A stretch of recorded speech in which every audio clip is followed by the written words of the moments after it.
Buenas noches, gracias por brindarnos el honor de su sintonía en este viernes 27 de diciembre de 2024. Vamos de lleno a la información porque esta mañana el gobierno de la presidenta Claudia Sheinbaum presentó el plan de protección consular para connacionales en Estados Unidos, esto ante posibles deportaciones masivas en la próxima administración de Donald Trump. También salió a relucir cuál será la relación con el próximo embajador estadounidense en México.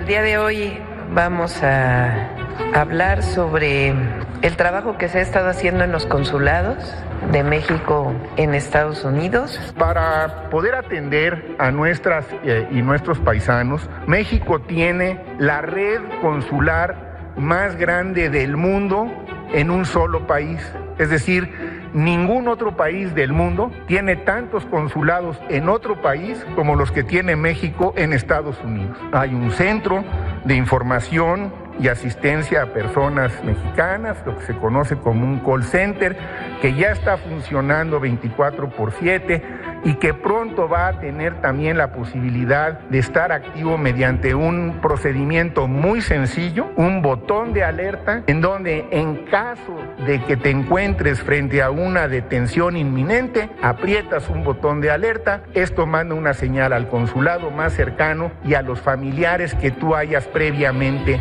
precargado en esa aplicación y desde luego a la Cancillería en México. ¿Puede detallar cómo va a funcionar exactamente, quién la está desarrollando, cuándo empezaría a funcionar y si es similar a la aplicación que se tiene ahora en la Ciudad de México? Es que sea una aplicación muy sencilla porque la queremos fundamentalmente para casos realmente de emergencia, ¿no? En el momento en que la necesites. Lo más importante, si alguien por alguna razón llega a ser detenido, independientemente de su estatus migratorio, es que el consulado debe estar informado. ¿Y para cuándo se tendría? Bueno, se tiene una fecha estimada. ¿6 de enero? En enero. Ok, muchas gracias. ¿Qué tiene previsto en la relación que habrá con el que será el próximo embajador de los Estados Unidos en México, Ronald Douglas Johnson? Sobre todo por el corte que trae este próximo funcionario de los Estados Unidos, más militar, las funciones que tuvo como embajador en El Salvador. La diplomacia es la diplomacia y tiene reglas que son universalmente aceptadas independientemente de los antecedentes de quien las ejerza. Desde luego, pues vamos a buscar tener toda la cooperación y la mejor de las coordinaciones y también desde un principio y en términos diplomáticos pues tratar de transmitirle cuáles han sido con toda claridad las indicaciones de la presidenta y los principios constitucionales de política exterior. Ahí mismo, en la conferencia matutina, la presidenta Claudia Sheinbaum dio a conocer que el Instituto Nacional de Migración tendrá una profunda transformación para convertirlo en un organismo de apoyo a la movilidad humana. Desde Palacio Nacional, recordó que actualmente el instituto tiene diversas funciones como recibir a mexicanos y extranjeros o efectuar controles en las fronteras, las cuales seguirá manteniendo, pero con un objetivo principal diferente. Al tiempo que la gobernadora de Chihuahua, Maru Campos, afirmó que su estado no será un santuario para migrantes debido a la falta de recursos, al riesgo también de crisis de inseguridad. Sin embargo, dijo que los migrantes serán bienvenidos, pero solo de paso, y ofreció apoyo con transporte para trasladarlos a sus lugares de origen. Esta postura surge ante la posible crisis migratoria derivada de las deportaciones masivas impulsadas por Donald Trump. Y justamente vamos a analizar qué es lo que espera en esta relación bilateral para el 2025, en donde pues ya a partir del 20 de enero estará Donald Trump en la Casa Blanca al frente de nuestro país vecino Estados Unidos. Le agradezco al doctor Roberto Durán Fernández, profesor investigador del TEC de Monterrey, que esté con nosotros, y le agradezco también al doctor Carlos Teissier, especialista en negociaciones interculturales. Es correcto. Gracias, caballeros, por estar con nosotros. Muchísimas gracias. ¿Qué es lo que ustedes están viendo de entrada como los principales puntos a los cuales hay que poner atención? Los principales puntos, los focos rojos en esta relación bilateral, ya una vez que Donald Trump entre en funciones como presidente de Estados Unidos, Carlos. Bueno, principalmente lo veíamos ahorita en las notas que ustedes estaban pasando. Por supuesto, la cuestión migratoria, la cuestión de seguridad, el problema de seguridad y de narcotráfico. Yo en lo personal, el tema que he estado analizando más y que vemos más de cerca es el tema comercial, porque no solamente es un tema que tenga que ver con Estados Unidos y con México. Es un tema que está muy complejo. Estamos hablando de China, estamos hablando de la Unión Europea, estamos hablando del resto de Asia, principalmente sureste asiático, y ahora empieza a jugar también Sudamérica, Centro y Sudamérica como otro de los componentes. Para mí ese va a ser el tema más difícil, el tema comercial. Roberto. No, coincido con Carlos, y muchas gracias por la invitación, Pedro.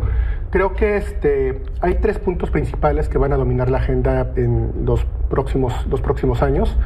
Claramente el tema comercial económico es algo muy importante. Sin embargo, sí creo que México tiene que estar preparado para entender que la agenda económica no es lo único que está sobre la mesa, y tenemos que entender que si hubo un tiempo donde la agenda económica corría en un canal independiente de otros temas, ese tiempo ya se acabó. Y al final del día va a haber otros temas que van a estar supeditados y relacionados con la agenda comercial, y como lo veíamos en el segmento anterior, claramente el tema de migración va a ser un tema muy importante, el tema de seguridad va a ser un tema muy importante, y coincido con Carlos que es el tema de China, el tema de la relación que existe con Oriente.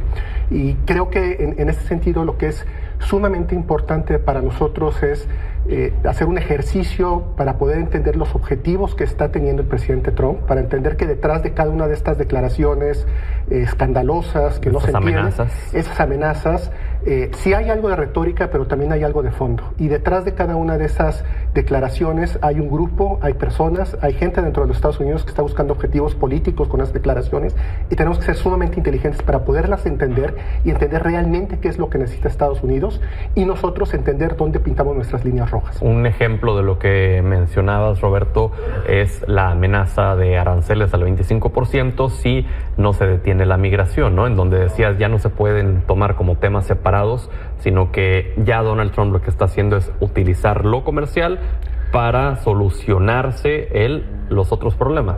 Es correcto, pero no solo eso, están por ejemplo la amenaza global del 10% que quiere poner para todo el mundo, la amenaza del 25% para los socios de TEMEC, y en particular la amenaza que está haciendo para China. Ahora, algo que parece muy peculiar dentro de este estilo, de esta segunda versión del presidente Trump, es que los objetivos que tiene parece que son jerarquizados. ¿Cómo decirte?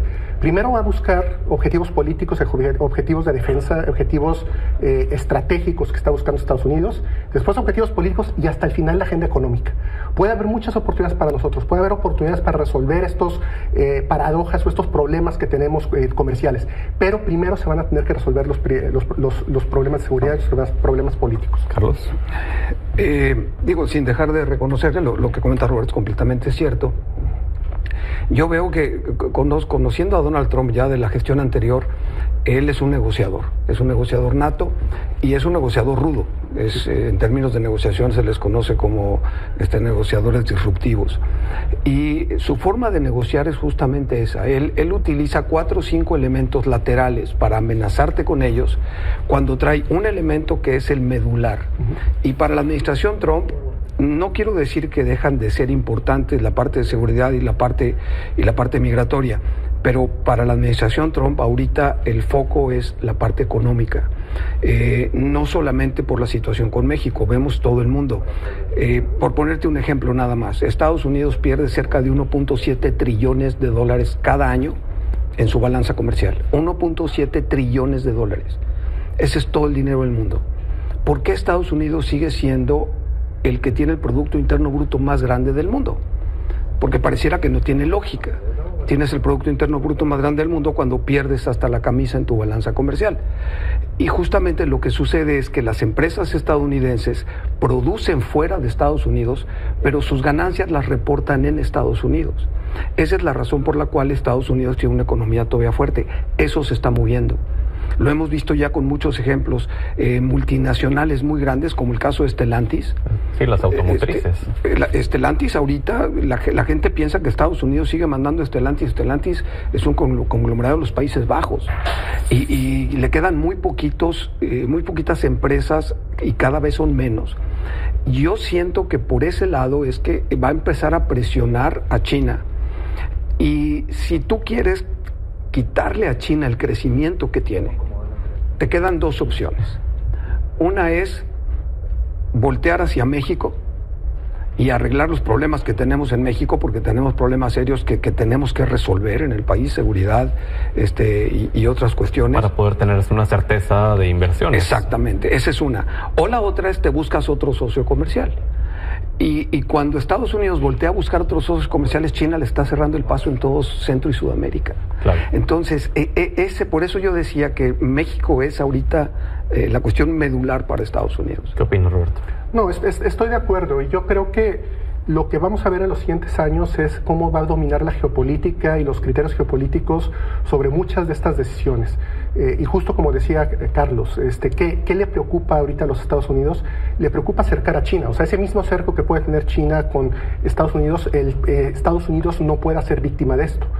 Vemos, por ejemplo, estas declaraciones sumamente parecen desafortunadas sobre Canadá, sobre que quiere hacer algo en Groenlandia, Panamá. ¿Eso qué significa? Significa una revisión a la doctrina de Monroe. Estados Unidos quiere tener el control completo del hemisferio. Y vamos a empezar a ver declaraciones sobre, por ejemplo, las relaciones comerciales que existen en China. México tiene que estar muy atento a cómo maneja la relación con China y tiene que entender que lo que no quiere Estados Unidos son cosas muy específicas con China. ¿Qué es lo que no quiere? Pues claramente no quiere precursores químicos que se conviertan en fentanilo, que entra primera prioridad. No quiere que entren ciertos componentes dentro de la cadena de valor de los Estados Unidos. Canadá hizo eso ya y reaccionó hace 4 años. Por eso mucho de la crítica de Canadá hacia nosotros, porque ellos sí renunciaron a la relación China y dicen, ¿por qué nosotros sí y México no? Tenemos que ser muy inteligentes en cómo jugamos ese juego con los Estados Unidos. Y algo muy importante, creo también, es que todo lo que diga y lo que negociemos durante esta administración del presidente Trump se va a quedar. Y no es de que negociemos algo y luego una siguiente administración echemos para atrás o hagamos una concesión para México. Muy probablemente los términos en que queda la relación con Estados Unidos definan la relación bilateral en las siguientes décadas. ¿Por qué? ¿Porque ves que va a perpetuarse Donald Trump y su grupo en el poder? Yo creo que más fuerte. Yo creo que al final Donald Trump es un síntoma de muchas fuerzas que están sucediendo en Estados Unidos y que las fuerzas políticas de Estados Unidos no se habían atrevido a hacerlo. Eso sucedió durante la primera administración. Recordemos, por ejemplo, el caso de los migrantes y el caso de la primera amenaza de aranceles que nos hicieron en la administración anterior. A ver, que México se haya quedado como tercer país seguro de facto, quedó durante la administración del presidente Biden. Y muchas cosas que al final avanzó el presidente Trump para los Estados Unidos, el presidente Biden las mantuvo.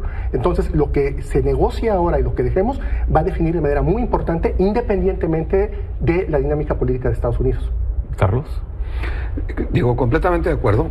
La verdad es de que sí, yo insisto mucho en la parte comercial y sobre todo el que esto es una más de las piezas del rompecabezas que Estados Unidos está armando, que Donald Trump está armando a nivel mundial. Especifico Donald Trump porque no es la política que tenía Biden. Si nosotros analizamos ahorita cómo está la geopolítica en cuanto a Estados Unidos moviéndose en el mundo, nos vamos a dar cuenta que, en mi opinión, y muy reservada, en mi opinión, lo de Ucrania está perdido.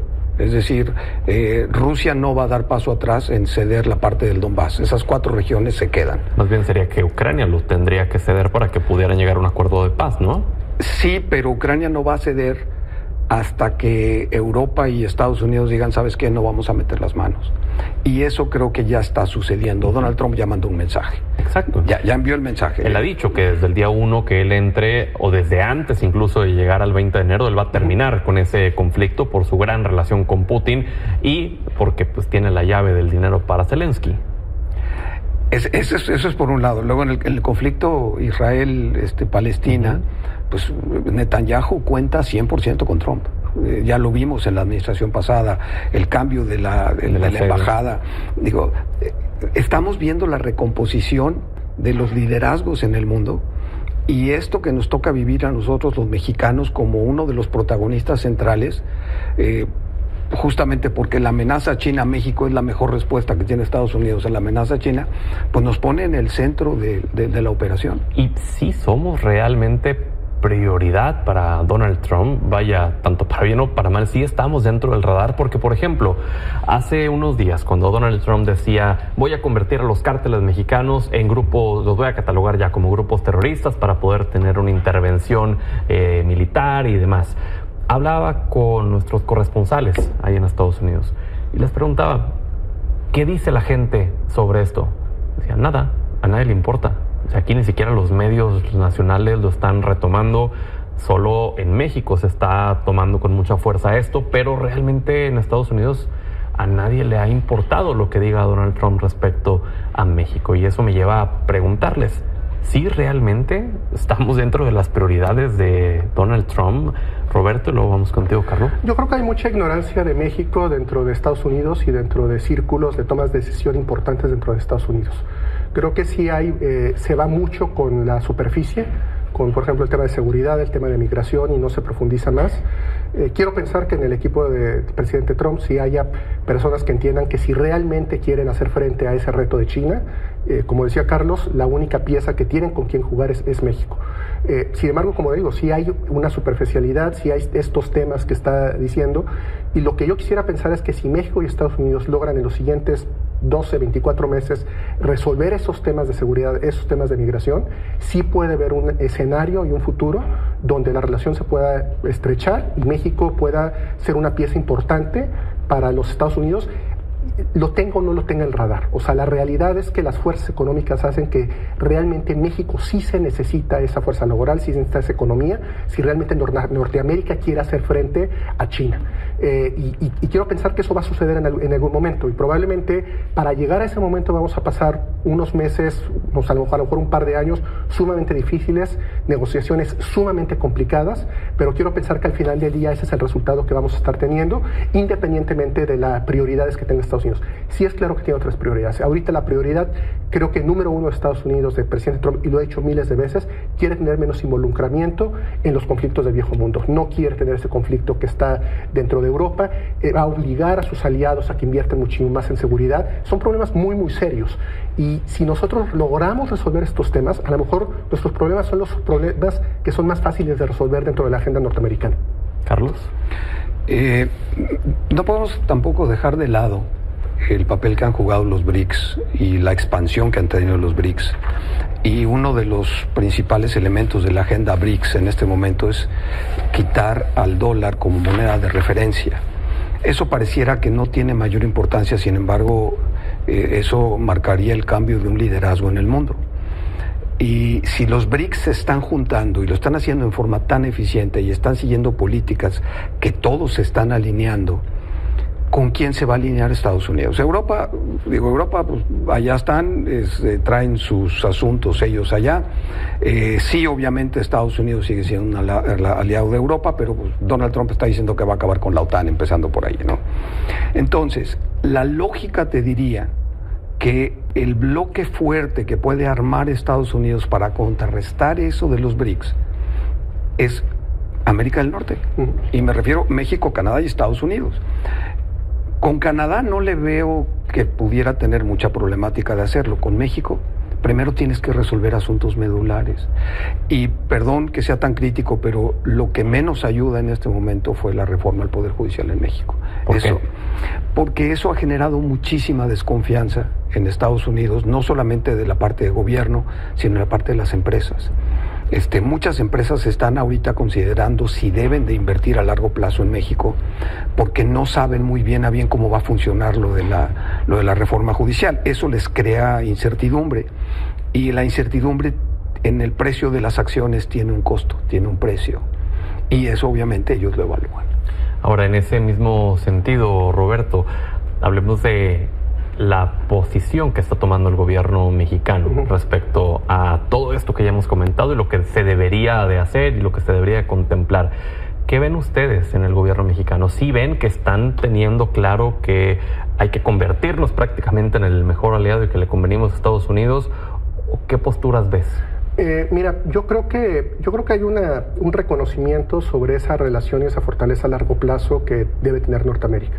Cómo llegar a ese resultado y cómo va a ser ese proceso de negociación, creo que va a ser complejo y no sé realmente cuál sea la posición que esté teniendo el gobierno mexicano en este momento para llegar ahí. Creo que el gobierno mexicano tiene claras tres cosas y creo que en ese sentido está alineado con las prioridades estratégicas de Trump.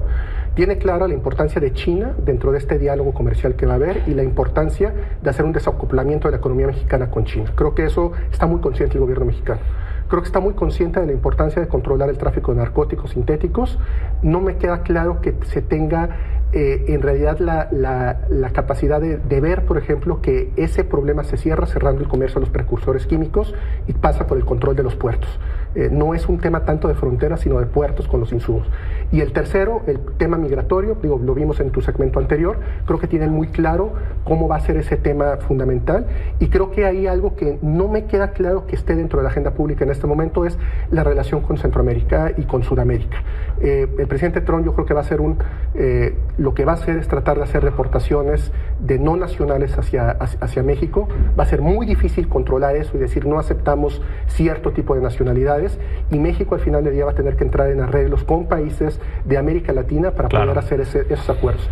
Y la relación que tengamos con América Latina creo que también puede ser sujeto de escrutinio dentro de Estados Unidos muy complejo. Recordemos que Marco Rubio va a ser el secretario de Estado, y recordemos que Marco Rubio es cubano, viene de una animadversión muy fuerte a ciertos regímenes de América Latina con los que nuestro gobierno tiene afinidad. Yo creo que eso va a ser muy complicado y no creo que todavía haya permeado en Cancillería eso. Carlos. Sin repetir lo que comenta Roberto, las dos posturas en este momento son irreconciliables. Es decir, no hay manera de que sean compatibles lo que Estados Unidos quiere de México y lo que México quiere de México. En este momento no son compatibles, por las razones que comentaba Roberto y otras más. Entonces, va a tener que haber flexibilidad. Necesitamos cambiar algunas cosas en México. ¿Qué vamos a cambiar? No lo sé. Tampoco estoy diciendo que tenemos que cambiar todo lo que Estados Unidos quiera. Y acordémonos que Trump pone sobre la mesa 10 amenazas para al final de cuentas concretar una, pero ya con las otras 9 consiguió lo que quería en otros campos. Ese es su estilo de negociación. Entonces, tampoco nos vayamos con la idea de que todo lo que Donald Trump quiere se va a dar. Simplemente pues entender que muchas de esas cosas se ponen en la agenda para poder conciliar otros puntos que para ellos son más importantes. Caray, un último comentario, Roberto, manera de conclusión breve, por favor. Yo creo que es importante tomar en serio a Donald Trump. Todo lo que dice tiene que ser tomado en serio. Creo que tenemos que entender que va a empujar cambios estructurales muy fuertes dentro de los Estados Unidos por cambios que están sucediendo globalmente y en los que Estados Unidos va a reaccionar. Y como decía, creo que sí tenemos que tener muy en cuenta que lo que sucede en los siguientes 4 años probablemente redefina la relación bilateral para las siguientes décadas. Tu conclusión, Carlos. México siempre ha pensado desde hace un par de años que el nearshoring ha sido el resultado de los esfuerzos del gobierno mexicano y de la iniciativa privada. La verdad es que no, nos cayó del cielo. El nearshoring nos cayó del cielo, y el nearshoring es la estrategia que tiene Estados Unidos porque no puede hacer el reshoring. Entonces, el nearshoring se visualiza con México como el protagonista principal, pero que no se nos olvide que no somos el único. Si no hacemos las cosas bien, hay otras opciones. Caballeros, qué honor tenerlos con nosotros. Gracias. Les deseamos que tengan felices fiestas. Igualmente. Muchas gracias. Y ya seguiremos platicando en las siguientes semanas. Vamos a la pausa mientras tanto, pero antes, como cada viernes, lo dejamos con Ricardo Monreal y su sección Antilogía.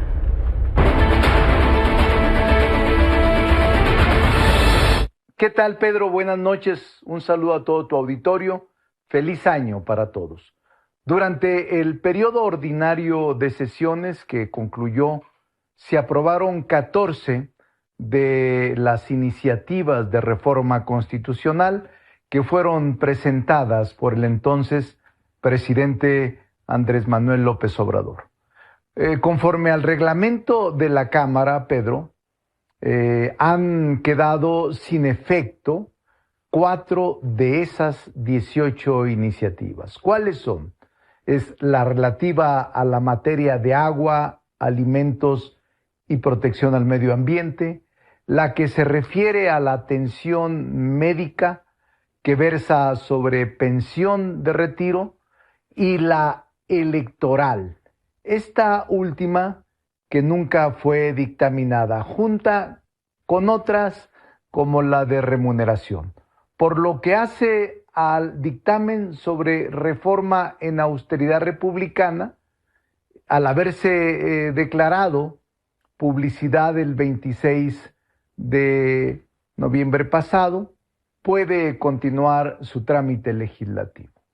El proceso parlamentario permite que los temas de las 4 iniciativas convertidas en dictámenes desechadas nuevamente se tienen que presentar. Es decir, al quedar sin efecto, ya sea por la presidenta de la República, Claudia Sheinbaum, o por legisladores y legisladoras federales, puede ser presentada, abordada a partir de este momento para ser tratadas en el periodo de sesiones que empieza el 1 de febrero. También abordaremos legislaciones reglamentarias de las reformas constitucionales aprobadas, que son un mínimo de entre 30 y 40 nuevas leyes que regulan disposiciones reglamentarias o modificaciones a leyes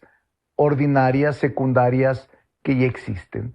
Es decir, Pedro, comenzaremos el año con una carga de trabajo singular, como fue con lo que concluimos el periodo legislativo del proceso ordinario pasado.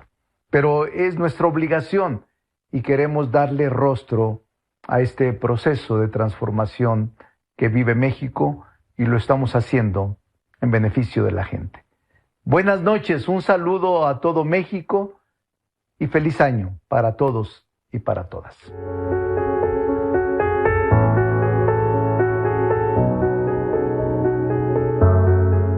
Es viernes de Entre Fronteras. Talis Khan, háblanos de lo que ha sucedido allá en Siria. Buenas noches. Muy buenas noches, Pedro. Como cada viernes aquí estamos entre fronteras, no más que en esta ocasión me estoy conectando desde mi país natal, Turquía, muchísimo más cerca de las zonas de conflictos que hemos estado analizando durante más de 2-3 años. En esta ocasión, Pedro, a mí me gustaría reportar aquí lo que está pasando en Siria, pues tras de más de una década de una guerra civil, ya pues vimos la caída del régimen de Bashar al-Assad, que marcó un punto de inflexión y también generó diferentes percepciones ante el escenario de guerra y ante el escenario de las crisis humanitarias que Siria ha estado enfrentando. Pues según la ONU, actualmente Siria ha generado más de 14 millones de desplazados, sean dentro y sean afuera. Incluso más de 5 millones de personas actualmente se encuentran en los países vecinos como Jordania, como Turquía, pues dado que esta situación de diferentes grupos beligerantes, incluyendo grupos terroristas, incluyendo grupos rebeldes islamistas o grupos kurdos, pues esta guerra ha generado mucha muerte y también mucha represión ante los escenarios de derechos humanos. Entonces, últimamente, pues ya vimos que Bashar al-Assad junto con su familia se huyó a Rusia. Rusia tradicionalmente ha sido un país aliado del régimen de Bashar al-Assad en esta guerra. Y también vemos también una participación muy activa de Turquía como un actor naturalmente regional, una potencia regional, que justo en esas fechas está tomando bastante influencia. Aquí en mi país, particularmente esta situación, es decir, la caída de Bashar al-Assad se percibe como una liberación. Pues claramente es una oportunidad ahorita, después de tantos años de represión, una oportunidad para que esta gente tenga acceso a la democracia, pero al mismo tiempo estos huecos en la política internacional sabemos que pueden generar muchas amenazas a la seguridad. Hay que tomar en consideración que en diferentes partes geográficas de Siria, por su naturaleza, se encuentran diferentes grupos beligerantes con diferentes intereses, y también las grandes potencias como Estados Unidos también cuentan con presencia militar. Estamos hablando más o menos de 900 soldados registrados en el territorio de Siria. Pues esto genera muchísima preocupación y claramente también hay que tomar en consideración que desde el año de 2010 ha habido una caída de más de 70% 30% del PIB de este país. Entonces estamos hablando de un país caído, de mucha gente con sufrimiento. Entonces ahorita no se sabe exactamente qué es lo que nos espera, pero también, como he mencionado, particularmente Turquía ha emergido como un actor clave en ese escenario por su posición geopolítica y intereses estratégicos, también tomando en consideración sus operaciones antiterroristas en la frontera. Pues claramente aquí Turquía tiene una postura más antiterrorista por los grupos beligerantes de rebeldes, de kurdos, que han generado también bastantes operaciones terroristas en la frontera y también en diferentes países vecinos. Pues yo creo que vamos a ver qué va a ser esta potencia regional, y al mismo tiempo pues Moscú todavía no tiene una respuesta, pero ha mantenido como una postura más pacífica, más diálogo con Turquía. En este caso, Estados Unidos, tradicionalmente, que apoyaba a los grupos rebeldes, ahorita también está manteniendo una posición mucho más neutral. Pues el destino de Siria claramente dependerá a gran medida de cómo se maneja esta época de transición. Me gustaría pensar en un escenario positivo. O sea, aquí mucha gente, muchos refugiados, estamos hablando más de 3 millones, están regresando a sus países felices, con la esperanza de democracia. También en estos días vemos que se han liberado muchas personas que han estado condenados en las prisiones de Siria, pero no se sabe qué va a hacer porque pues hay muchos grupos en diferentes geografías, y claramente ahorita falta de un poder centralizado podría también generar más caos, y vamos a ver cómo estas potencias van a estar participando. Pues claramente Estados Unidos también está presente, pero no por motivos altruistas, sino también por su interés por las zonas de petróleo en la zona. Entonces la situación sigue siendo preocupante, pero por mucha gente que se había cambiado, que se había desplazado de su país, es una esperanza esta situación. Entonces el Medio Oriente está conflictivo. Como sabemos, ya tenemos el conflicto entre Palestina e Israel, y ahorita se suma el escenario de post-conflicto a la guerra civil de Siria, Pedro.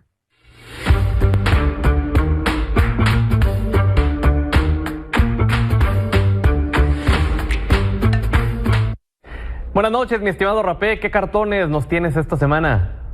Hola, ¿qué tal? Buenas noches, mi querido Pedro. Muy buenas noches para todo el público de Milenio Televisión. Pues tenemos los cartones con la venia de Cartoon Movement y de Cartoon for Peace. Y bueno, pues son cartones navideños todavía y de fin de año. Son cartones lamentablemente muy tristes porque no es para menos. La situación sigue estando muy difícil en el mundo. Y empezamos, por favor, con el primero, que es del monero Fahd, desde territorios palestinos, donde podemos ver a un triste Santa Claus, pues no nada más con la bolsa particular, sino con otra que lamentablemente se ve mucho por esos territorios. El siguiente cartón es también de el monero Fahd, es un nuevo monero en esta ronda de moneros, en donde vemos que el árbol de Navidad es un avión y los regalos no son nada bonitos. El que sigue es un cartón del monero Lalo Alcaraz, un mexicano estadounidense, es un chicano, y bueno, podemos ver ahí de qué va ahora las deportaciones en Belém, porque bueno, pues así es la promesa de las deportaciones. El siguiente es un cartón de Marty Dos Bulls. Por cierto, es un nativo americano, caricaturista, y que nos muestra este cartón donde vemos a un Donald Trump de Santa Claus, pues arreando a Elon Musk. Elon Musk es el reno de este trineo. El que sigue es de el monero Kevin Necessary de Estados Unidos. Pues, ¿te acuerdas de la película del Grinch? Bueno, pues aquí lo vemos también con su mascota. Pues esto es una imagen que se está repitiendo en memes y en caricaturas constantemente, de que quien va a partir el queso es Elon Musk. Vamos con el siguiente cartón, donde vemos de esto se trata. Esto es el caricaturista de Estados Unidos, Bennett, nos muestra que con un crayón que dice Musk, dice que pues, le hizo una modificación al escudo de la presidencia de los Estados Unidos, y es presidentes de los Estados Unidos, los presidentes. El que sigue es un cartón sobre lo de, pues ahora sí, de fin de año. El año viejo se va y viene el año nuevo, y es del monero de Reino Unido, Brighty. Y bueno, pues podemos ver que pues aquí ya la cosa está que arde. Y por último, vemos un cartón, no es cierto, perdóname, es el penúltimo, de Chapate, desde Suiza, donde vemos a un Trump que le dice al perro, buen chico, ahora tráeme a los periodistas. Uf. Y sí, así de fuerte este cartón. Y el último, ahora sí, es del monero Paolo Lombardi, desde Italia, donde vemos que un piloto de un caza con misiles y toda la cosa se encuentra a su flanco izquierdo el trineo de Santa Claus con todos sus renos. Lo que se nos viene, mi estimado Rapé, para el siguiente año, y los cartones, bueno, van a ser protagonistas sin duda alguna cada semana, así que nos vemos el siguiente año, mi querido maestro, para poder seguir platicando y deleitándonos con el talento de todos los moneros, incluyéndote, por supuesto. Mi querido Pedro, será un honor seguir trabajando contigo. Gracias, felices fiestas, Rapé. Felices fiestas, abrazos. Vamos a la pausa, regresamos.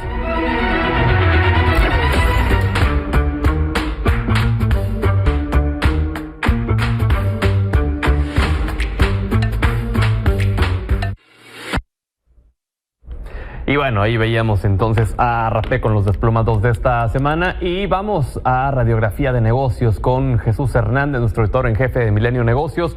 Hoy hablando de la vid española, vive un nuevo auge en México. Jesús, felices fiestas, cuéntanos por favor.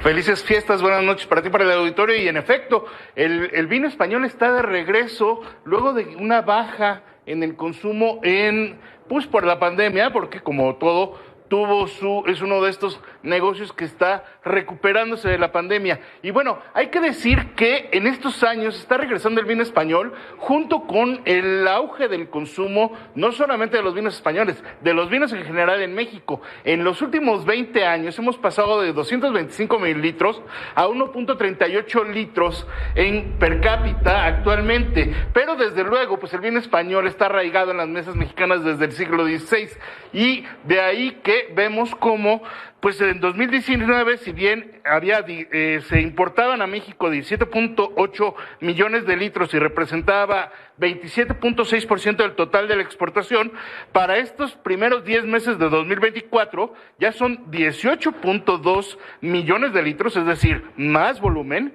y aunque representa 23.3%, que es una menor participación del total, pues hoy se importan 78 millones de litros de vino, lo cual quiere decir que pues estamos consumiendo más. Ahora, ¿cuánto consumimos de otras naciones? España sin duda está en el punto más alto del top 5 de consumo mexicano en volumen, con 18.20 millones de litros, como lo decíamos hace un momento, en estos primeros 10 meses del año, pero le siguen por arriba casi 40% a Italia con 10.95 y a Chile con 10.91, y estamos hablando de que es casi 11 veces el consumo en volumen del vino francés y 28 veces el vino alemán. Si lo vemos en valor, esto significa que pues pagamos los mexicanos 84.7 millones de dólares por consumir vino español, que es también 39% más de los 60.9 millones de dólares